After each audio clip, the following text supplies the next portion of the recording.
You already saw all of our guests. Lucie, she was star of sprint conference about testing. Peter, who introduced very interesting area of entrepreneurship. I would like to work in this company because I hope that there is a lot of business trips to Mexico. I hope. And Rick, the guy who is playing with things. I will start with you. Yesterday, I look into a room where you had a workshop, and I saw guys playing with toys. It was really a workshop. They were not playing; they were testing. No. I know this one. No, they were playing with your Arnold's. Yeah.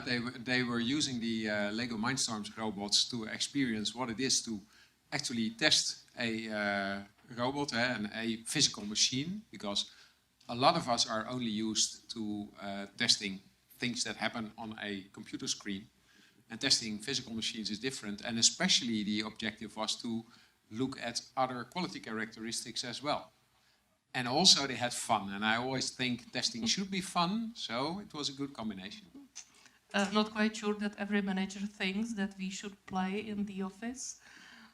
Okay, so I will introduce myself. I'm here this year only because we didn't found any artificial intelligence which can ask questions. So I am one of organizers of protest. You probably know this is community of testers. We have some gatherings every month, and you are all invited. So that's why I am here. But next year there will be somebody more clever, and it will not be human probably. So I was listening to all of your presentations, and what was really interesting was that Agile appeared more often than in last years. It's because that Agile is probably everywhere. There was also a question if Evo likes Agile or not. We heard everybody his lyrics, so I'm not quite sure about it. But Peter, you are part of digitalization in your company and also part of this Agile leadership. What is the biggest obstacle in this Agile transformation? I mentioned it, it's communication and understanding of needs. If you are playing inside of your Scrum team, everything is clear, and you have clear understanding. You have your Scrum Master you can talk to, you have the product owner. But more complex you go, more questions you meet, and less answers, because you need to talk to different people, different size, different definitions of truth. So communication and clear understanding, clear visibility. You were often talking about mindset. We are all testers here. Some of us are managers. Yes, we are not so useful. But what do you think that which mindset we have to be agile testers? Be proactive and try to help the team. If you are inside a Scrum team, the actual almost everything you do it for the team, and you should have the nice way how to talk to developers, to your colleagues within the team, to ensure that the team will deliver what was asked to deliver. Lucie was talking that testers really love negative scenarios. How to break the thing, because yes, I very often hear that yes, I came to testing because I really like break things. So how do you think that we can change this mindset? I wouldn't say that you need to change the mindset completely, but to prioritize. Actually, I wanted to point out that first really start with the happy path scenarios, like what is the most common way of usage of the system, and then you can really think of the alternative and negative scenarios. So it's about a prioritization, which is in the time of Agile really crucial, because there's never time enough to do all the testing. So you really need to prioritize a lot. Part of this prioritization we heard in a previous presentation about regression tests. When I saw the questions, not everybody was was agreeing with having less regression tests. But what do you think about this? Because yes, it probably in this case really helped to have a shorter testing period, but it's enough testing. Well, we actually apply a very similar approach when we have the weekly releases, because in the weekly release, as I said, we have the complete regression test suites that take about 2 weeks. So if you're releasing every week, you cannot really test everything. So we apply the same approach, but we are doing it mostly manually at this moment. Partially automated, but like the real testing of the hotfixes is mainly manually. And do you still like this kind of testing? Because now I think that everybody wants to program something, and manual testing is like, oh. Yeah, to be honest, when you are placing the same order already for the 20 times the same day, you really want to automate it.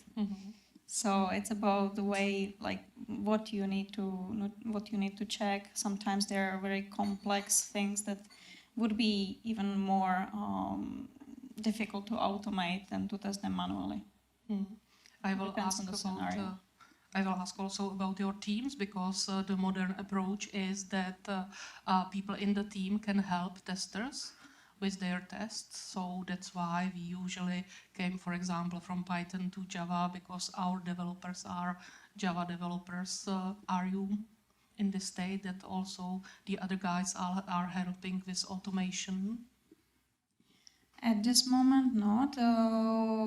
There is a quality gate saying that also the developers must do the kind of end-to-end testing, so they have their own automation tool, but they are doing it mostly on the modular or unit level.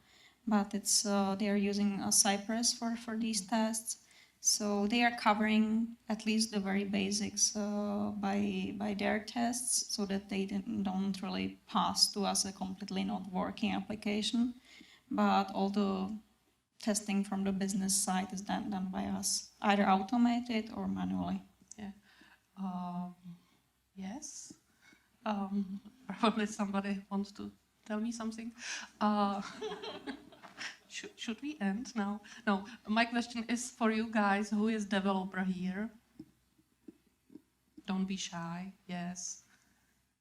I see 2 hands. I think that Test automation engineer is also developer. And test automation engineer? Yeah, it's more hands. And those guys who are just developers, your developers, do they like doing tests? I would say no. Yes. But what I observed is that they like to investigate together with us what went wrong. Yeah. So when we find some issue, they like to get involved, and they ask how we have tested it, like how we have come up with the scenario, and they're actually keen to know more about the business things from us, but not the testing itself. Happy to hear it. We will have a really interesting presentation about chaos engineering later today.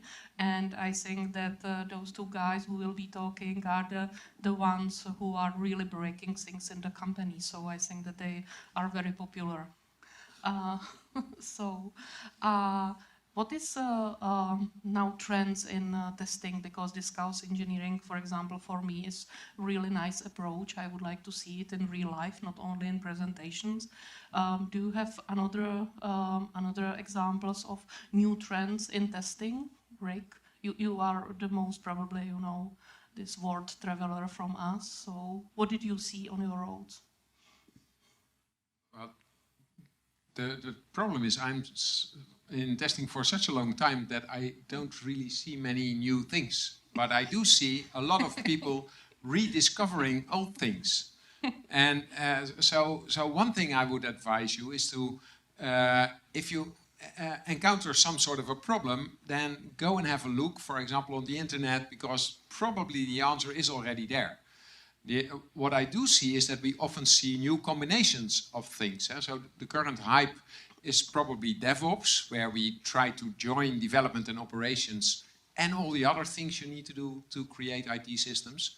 And that's basically also my answer to the question that's on the screen. What's the next step after Waterfall and Agile?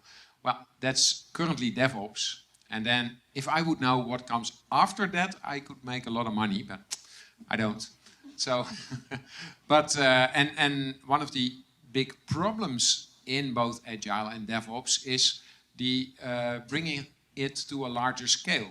So in the Netherlands, we have a couple of big banks who now use Agile and DevOps, but they have something like more than 200 teams, and then they get problems with their end-to-end testing because none of the teams does the end-to-end testing. So every small bit works, but the total process doesn't work. And well, that's one of the big challenges right now. Mm-hmm. So there is a little provocative question that what does it mean in Agile there are no testers?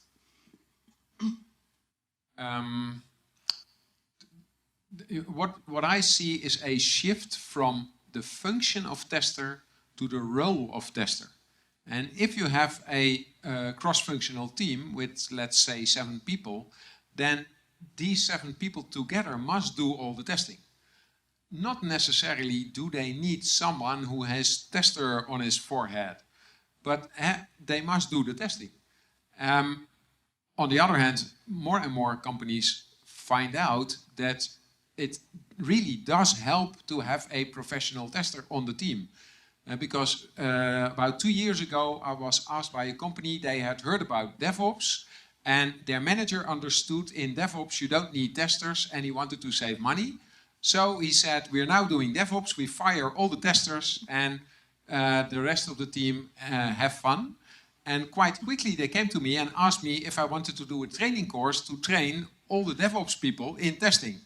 And yes, I could take 2 days for that. So yeah, so how do you teach people that don't want to test in 2 days that is fun? So that was my main focus, to make them see that testing actually can be fun. And then hopefully they want to learn more about it. Mm-hmm. Actually, we have also some examples of companies with huge agile transformation, which at the beginning thought that there is not necessary to have testers, but after a while they came with testers again. Fortunately, some of testers stayed in the company, so it was okay. But yeah, this is very often that business thinks that it could be easier without testers.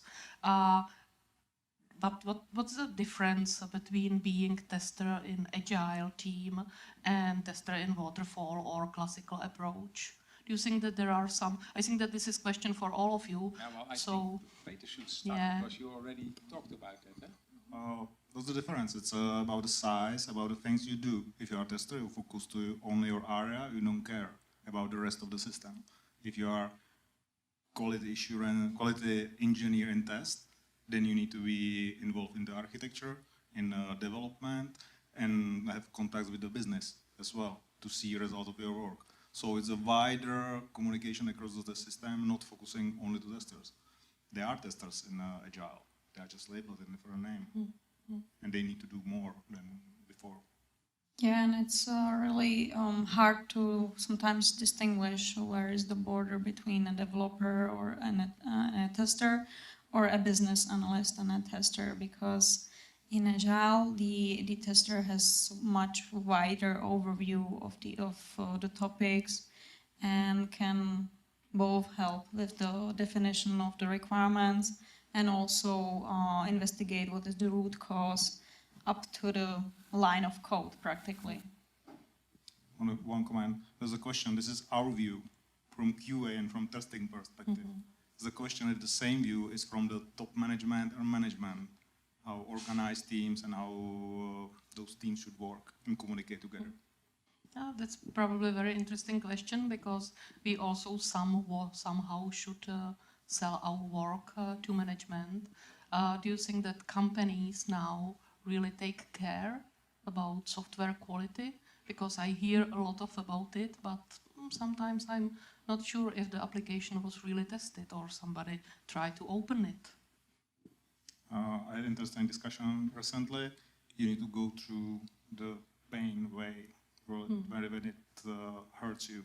If you say it's not tested, go live. Tell it to your product manager. Do it again and do it again. Fourth time after fourth attempt, they said no. Tell us when you are happy with the system. Yeah, it actually took 2 years to convince them that really we should say the system is ready. Until that moment, they were still pushing us, you need to release at this date, and there's no, we have to go live, whatever it costs. But then there were such issues that the number of active users decreased significantly, which actually, like on one side, it may look that it's not an issue because they will come back at that moment, but it actually costs a lot of money to the company because one part of the customers goes to different companies. They just do their orders at a different company. Another part just goes back to the old channels, which is in our case, or in case of Cemex, a call to the sales center. So they have to really pick up a phone, make a call. They spend about 15 minutes by calling to the sales agent who is entering the data in SAP, confirming the order, and then after 15 minutes they call again to make another order. And it costs some money to the company because they have to employ these guys, and they actually wanted to save the money by having the system online. So after they realized that it costs them so much money, they finally accepted that we should say that the system is ready. What I try to emphasize to business people these days is that they should start thinking of what is the business value they want to reach, and then we testers help them to get an idea of the confidence they have that they will reach the business value. So that's what I called confidence in pursued value. And sometimes they have a really bad system and still have confidence that they will reach the business value. So that's fine with me. I've actually seen that in a big bank. They had agreed with a client to manage the capital of the client, and they informed us about, I think it was in something like April in a certain year, and we had to go live in June, so that was only like 6 weeks. And we had 1 week for testing, so we could hardly test anything. And so basically we said, well, these are the things we've seen and they look like they're working, and these are the things we haven't seen. So you run all these risks. Well, decide if you have confidence. And then they had confidence they would make the business case because they knew what the penalty was, because the capital they were going to manage was 6 billion. So that's quite a lot of money. And the penalty for not managing it was much higher than all the trouble in the IT system. So that was a perfect decision. Mm-hmm. But I must admit, that's the only example I know where indeed they went live with a very buggy system and still met their business case, because normally they don't think enough about it. But sometimes you have business managers that say, we go live if we have 0 defects. And then I say, okay, then you better don't involve testers. Because then you can go live today, yeah? No defects, so go live. But actually you go live when you have enough confidence. But it's hard to measure confidence, so then people have to really think about it. And that's what I try to help them with. 0 bug system, that's what my favorite fairy tale, I really like it. Yeah, but it doesn't exist. Little Red Riding Hood, or how she is called, and this one, I like it very much. Talking about this, when we are preparing information for management, from QA perspective, we usually don't know the real business impact. We cannot do business case for management. So still, there is a question, still, should we be the responsible guys who have the last word, saying, yes, we believe that we have enough confidence to go to deploy or not? Because we don't know this money thing usually. We should not be the last, but we should be the important voice. you should be here, because management, they need to understand the risk they are taking. It's not our call to decide to go live or not, but they need to have clear picture and not to ask after deployment, what did you test, what you didn't test. So before, definitely important part of the decision. Yes, actually, Peter had it in his presentation, plan with respect. Yeah, I like Just listen to the people, what they're saying, and decide based on the facts. I would like to ask you about skills which we should have in agile teams. But my first question is one which is on my mind for such a long time. Rick, you were the only one who showed us some ISO standard in your presentation. Do you think that we need ISO standards in testing? You know, because there is really plenty of standards. And You mean, do we need an ISO standard for testing? yeah. We already have it, the Yeah, ISO but do we need it? 29119. Yes, and But I hate it. yes. It's, the ISO 29119 was outdated when it was launched.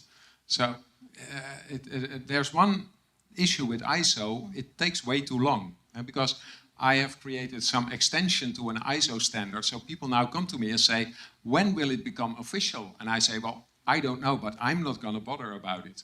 Because it's the process takes way too long. But do we need standards in testing? Well, to some level we do, especially about terminology. So therefore, I'm a big fan of the ISTQB glossary, because simply it gives us a common vocabulary and you have definitions of the words that we are using. On the other hand, I'm not a big fan of everything ISTQB does, because they also come up with, for example, a syllabus about testing for gambling industry. I think, well, who is interested in that? I think we should stick to the core of testing. I think risk-based testing is very important. Test design techniques are very important. And of course, test automation is important. But all these fuzzy, funny things keep our eyes away from what's really important in testing. And also, we shouldn't make testing look too complex, because as we see with Agile and DevOps, we want to involve the whole team. And if testing is very complex, nobody wants to be involved. And actually, it doesn't have to be very complex. So. From time to time at my trainings, I have a question, and what about test strategy in Agile and so on, because people used to have some papers, documents with many pages. They like them, maybe some of them, and they expect those papers also in Agile development. What's your point of view regarding documentation of this? Well, I do think you need a test strategy. I don't think you need a test strategy document. So, but a test strategy says, where do we put our emphasis in testing, and what is important, and how are we going to do that? And you can write that down in an 80-page document, which I have done once for an electricity company. Yeah, if the system would go down, the whole of the Netherlands would be in the dark. Well, then it's so important you want to make big documents. But in an average Agile team, you put some notes on your team board, and that's fine, as long as everybody has the same view of where are the important things to look at. Okay, so you think that we should have a strategy, but it's not necessary to have a document with a lot of pages. I agree and disagree. We are in Agile and we have strategy, but it's, let's say, it's available for reading and for review. Sometimes you need to write something, we will do it in this way. And it exists to be rewritten in future. But it's necessary, hey, this is written here and we will do it in this way. Some confluential or something like that. It's not formal document as we know from past in the way, but it's useful to have it somewhere. Yeah, you need to have thought about your strategy. Yeah. So And it must be definitely in the mind of the people. because if you have a document or you can even have it written on the Confluence, but if no one actually knows about it, no one has ever read it, it's useless. So it's about the communication within the team and sharing the same point of view. Do you know how to easily spread it across the team? I once heard, I think it was at Google, they do testing at the toilet. So a thing like the test strategy, they just stick it on the inside of the toilet door, because that's the only place that people have time to read anyway. Okay, so now we know where to put our documents. Yeah. Maybe you need a larger door in your toilet now. And in the worst case, you have some backup, right? Yeah. Yes. Yes, I learned a lot already. My question about what we should to know is also, do you think that in Agile team has place tester who is not able perform or program automated tests? Peter thinks that yes, so can you elaborate? From my experience, yes, definitely. Maybe not just only tester, then we will be shared probably between teams, which is possible, but some test analysts can evolve. But still, the tester can live in Agile. There are places, there are less places, with this description, job description, that they are, and they are needed, I think. Not everyone wants to move to automation, analysis, whatever the next step is. It's fine to stay there. And I think there's still a place for people. Yeah, and also in Agile, it's not about the positions, but it's more about the roles. So this part of the role can be taken by a developer. He can take care of the automated tests, but of course he has to communicate very closely with the manual tester to help him to describe or define the scenarios to be automated. But on the other side, this manual tester might be more close to the business analyst, and he can take some of these tasks. So it's not about a position, but about the role, the thing to do to actually achieve. My experience is also that so-called manual testers usually are really good in knowing product. So, and they sometimes are able also think about the product from user experience point of view, which is really great and useful for companies. Not quite sure that they want to listen to guys from testing. Regarding this point, Tomáš has a question about if you have a experience with teams where also developers are writing automated tests. Yeah, in my previous company, we also here we have the Cypress tests written by our developers. But in my previous company, it was actually a shared responsibility. The developers were creating the basics of the or the logic of the automated tests, and we were just reusing them, feeding the data, writing the steps, but not the core of the automation framework itself.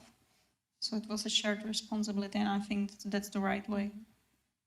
Yeah, and what I would like to add is the approach of test-driven development, where developers first make automated tests and then start writing software that make the tests pass. So then you always have an automated regression test on unit level available. The only risk I see there is that they don't build some software because they forgot to make tests for it. But I think that test is less. That risk is less than the risk of not having tests at all. So, just on a short comment. Yes, there are teams of developers who are creating their tests. From my experience, it was not their decision. It was given. You, as developer, will be part of the test automation. I don't count unit tests at this moment, but it was given as order, as a part of your responsibility, not their own decision. Well, but in some teams it gets their own decision, because I was looking at the question in the middle on the screen, which says if the team is responsible for testing, who should take the blame for incidents in production? Well, I know companies that work in a DevOps way, where actually the team is all called if there is a production problem. So they have to get out of bed, it's Sunday night, and come and fix the problem. And when they have to come out of bed at Sunday night, they start thinking, how can we prevent being called on Sunday night again? And that's when they start wanting to improve quality, and that's when they start doing things like test-driven development, etc. Yeah, we had a very similar situation, not like really up to this extent that they would need to pick up the call, but we, for example, are doing the releases on the weekends. And if it took really the whole weekend to fix all the issues and make it really working in production, with the time it's reduced a lot. And right now we have just like one issue when we deploy that is being fixed in 30 minutes, then tested in another 20 minutes, and we are fine to go. So also this like putting the burden to the team helps them to really care about the quality. That's a good question. If you start a new project, how you should start? Give them order. Your part of your work will be automation, or you will wait for the learning lesson, the learning curve. Good question. I don't answer. Well, if it's a team with people that have never done IT before, then they will have to learn, and part of that is getting experience. But most people on teams do have prior experience. So I always try to appeal just to their common sense and make them see that quality is also in their own best interest. Good case. Yeah. So in our company, Zoom International, we are now experimenting with this approach that developers are part of this support because we have a new cloud solution. And I would like to ask you guys, do you have also in your company developers who are on call duty? Yes, you are nodding. Maybe you can some hands. Maybe yes. Okay. And are they happy with this? Yes, of course not. We are believing, our hope is that, yes, that's what you said, they will feel the pain and they will more think about preventing the trouble. Some questions we have are about who to blame for bugs which are on production environment. That's the question, if we should blame somebody for bugs. If the team is responsible for testing, who should take the blame for incidents on production environment? Well, I think the blame is not the big thing. It's more, how can we first fix it and then prevent it?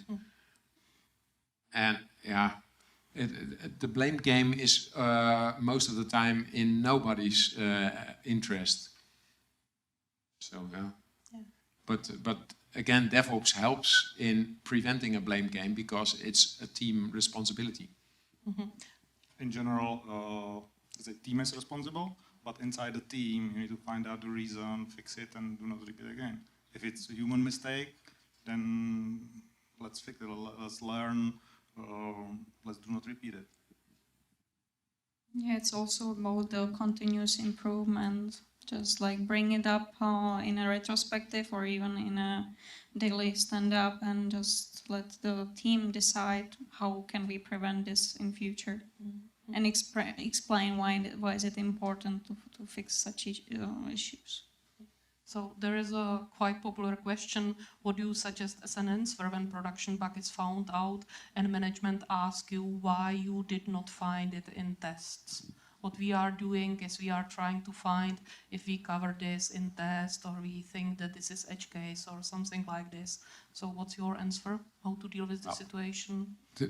I always hope that my answer sincerely can be, we didn't find this in the test because you said this was not a high-risk part, so we did only few tests and now something goes wrong, but it's not high risk. And then they say, yeah, but it appears that it is high risk. And okay, well, in the next test, we'll include it. But since we have a risk-based testing, you know that the highest risk gets tested the best and the lowest risk doesn't get tested that much or sometimes doesn't get tested at all because we don't have enough time. Okay. So what do you think? Flaky tests are better or no tests? Well, I would say that with the flaky tests, it's about if they are then really taken seriously. If you have flaky tests that no one is then analyzing, then they are really like no tests. I would go in the way with no tests. If you have software without bugs, then you don't need tests. So this is a very good test of the quality. Exactly, this is the way how to verify if you need QA or not. So sometimes I would like to have a battery of tests which are, bulletproof and be sure about everything, but I'm not able to do it. I'm still struggling with test coverage and so on. When are you happy with your test coverage in your experience? If I understand what I am testing, if I'm losing sense what my test does, then I'm losing my confidence. And even if I run all my tests, 1,000 and 1,000 tests, and I don't know what they are testing, it doesn't help. So it refers to the previous answers. To know what you are testing, less tests maybe is better than more tests, etc. So some kind of confidence coming from knowledge of the system. And to be honest, I always struggle with the word like test coverage. To be honest, I never understood like how you can measure it, because there's so many aspects that are like that you should take into account. Yes, you can define some tests, and then you can build your automation test on these tests. But is the base really like covering the functionality? Yeah.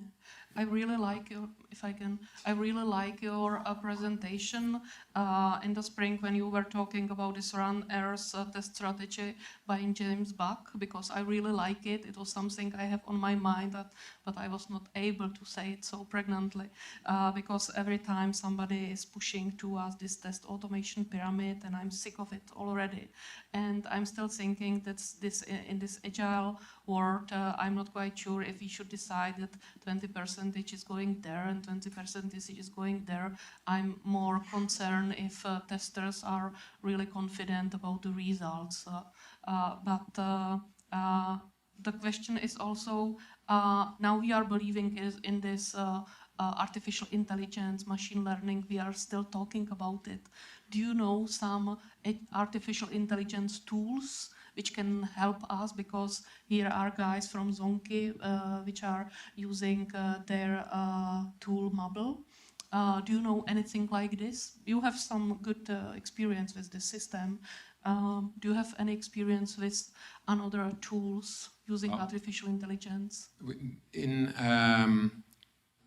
As I told you, in Testnet, our association of testers, we have a work group about testing and AI.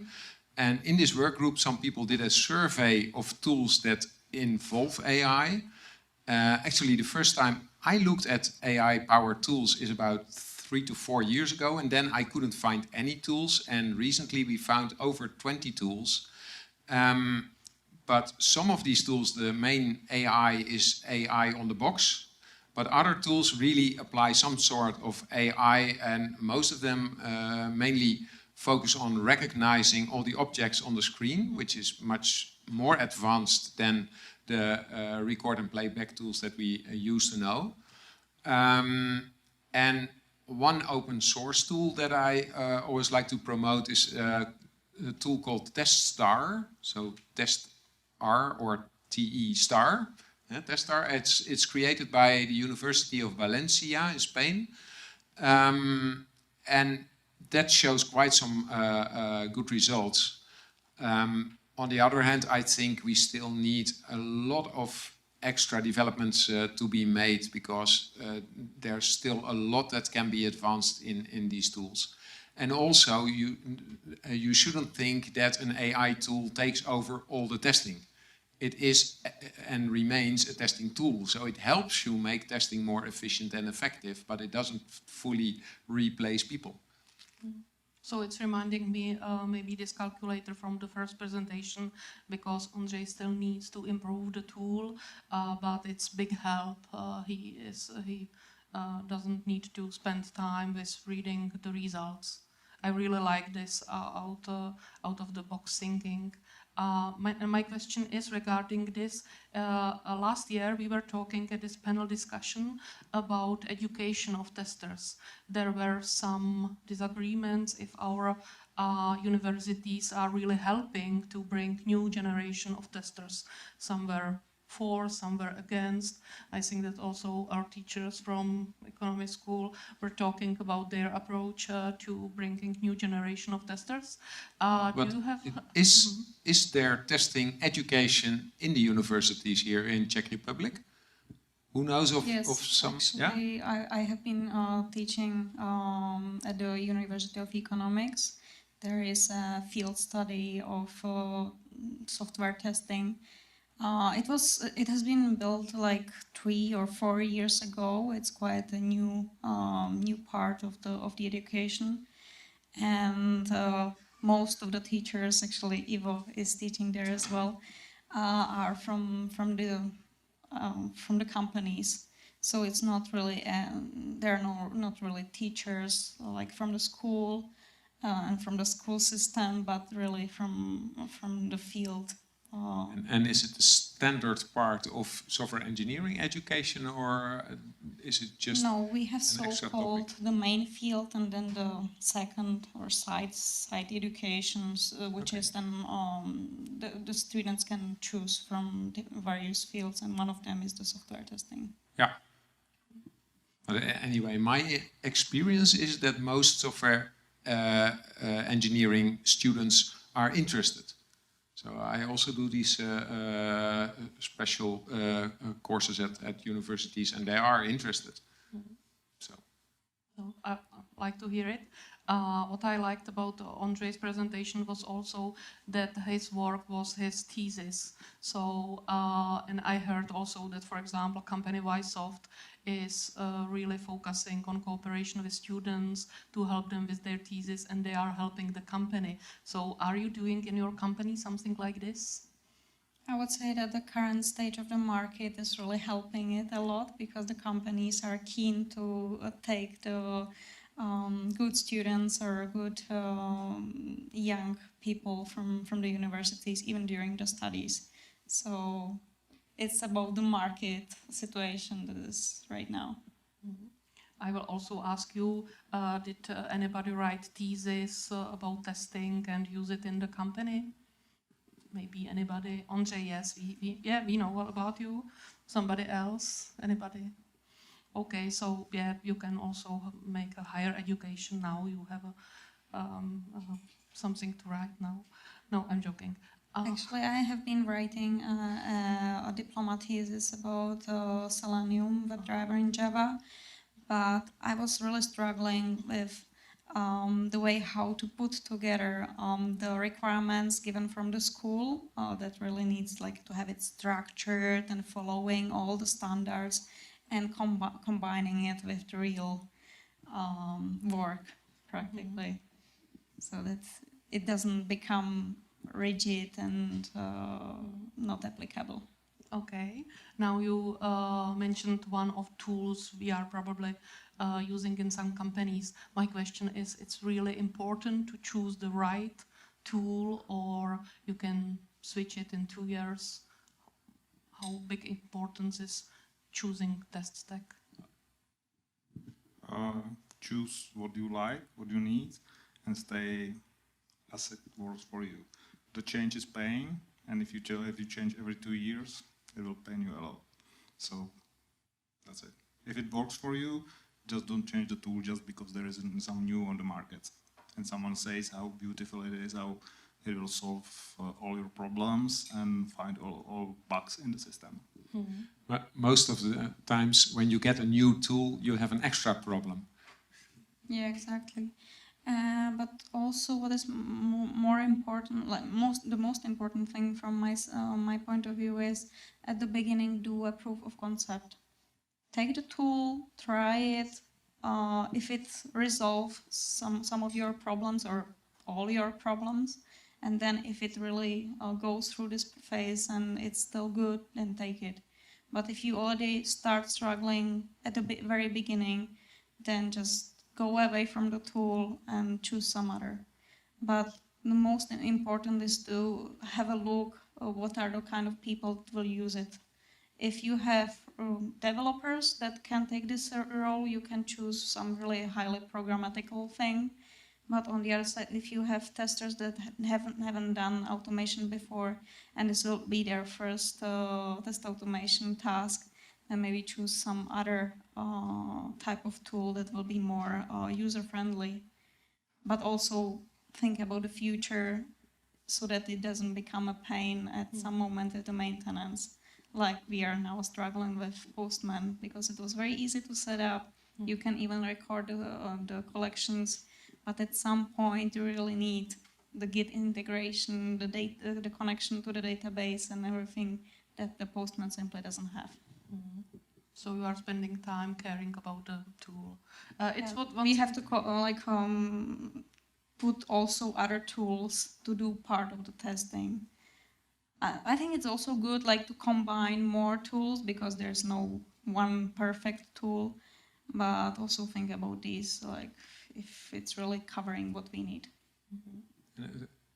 Talking about all this tooling, and you were already talking about the testing pyramid, what I recently realized, and I'm curious if you share the same feeling, is that most of the defects that are found with automated testing are found while making the scripts for automated testing. Actually, that is part of manual testing, because it's manually creating the automated scripts, and during that creation process they find the defects, and later you have regression tests, and then hopefully you won't find defects. But so I think it's an important addition to the testing pyramid to realize that there is manual testing involved when creating all these automated tests. Yeah, actually there is a famous quote that automated tests are not designed to find bugs, but actually you find them when you're creating it. Yeah, and I have seen it very often. Recently, for example, we have tested some feature manually. It all looked fine. It was actually a very simple function. It was about sorting the orders based on the requested date. And we have found, we haven't found any issues, but when we wrote the automated tests and we have run it on a much higher scale of orders, because you don't want to compare 1,000 orders one by one, of course, but once we automated it, we have found that there's about 5% of orders that are sorted in a wrong way, and we have found an issue in the algorithm. So really, there are really a lot of cases where you find the automated, where you find a bug while automating. Alternative scenario, you need to sell your automated scripts, because you invest a lot of money, the company invested a lot of money, and you need to sell it. And green sells much more than red if you are a few days before the release. So if you are a messenger, the QA is messenger about the quality, and you are bringing the red color, it doesn't sell the future of automated testing in some cases. It's interesting. We are heading towards interesting topic about reporting and monitoring. I think that guys will be also talking about some monitoring. We will see, because I think that now it's more important than before. Before we just, I have one report per week. Okay, I do it in some Excel sheet. No problem. But now we have more and more data, and we need to somehow visualize it.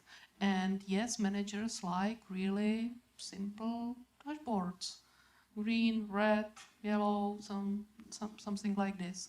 What is your approach, how to present your results to management?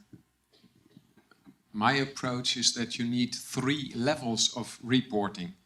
So I've been reporting to the highest management of IT in the Netherlands Railways for 5 years now.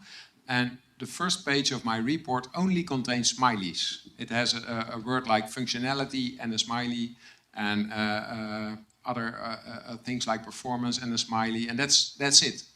And they got used to my report, so they know what a smiley means. And a green smiley means we don't have to think about it. And a red smiley means we have to call someone. And then they call someone, mostly the program manager. And then the program manager has the second level of reporting, where he has an overview of what current status is. So that's what he needs. And then the lowest level of reporting is what the team needs, with all the details of which test went okay, which test went wrong, and where did it go wrong, and then hopefully also we have information how to fix it. So that three-layer approach of reporting works very well for me. Aren't those managers, they are happy with smileys? Isn't it a little bit, denunciation for them, like, we are not so simple to just look at smileys? No, the higher the management, the simpler the message. And that's not because they're stupid, but that's because they don't have time. So they simply don't read reports. So you give them a report of just one page with a couple of smileys. They look at the smileys and they know, okay, I don't have to bother. And that's the main thing. And for as far as I remember, I only reported red smileys twice in the last 5 years. And that was when I agreed with all the other managers that we needed attention from the highest level managers. And then we put in red smileys, and indeed they reacted to that. And the main thing was we needed more money, of course. We were using yes and no. The smileys is probably much more. For yes and no, they still have to read. For smileys, they don't. I will definitely use this in my next report. And probably the last question is the most highlighted, if you know some joke about testing, because I know one, but I'm afraid that nobody will laugh in this audience. So do you have any good joke about testing? Rick, definitely, you have a lot of them, I'm sure. No? I don't know if you would call it a joke, but a very good saying with some truth in it is, if a tester is crossing a one-way road, he looks both ways. Okay, so with this attitude, we can just finish our conversation. Thank you very much, guys, and see you on next conference. Thank you. Thank you. Okay, thank you.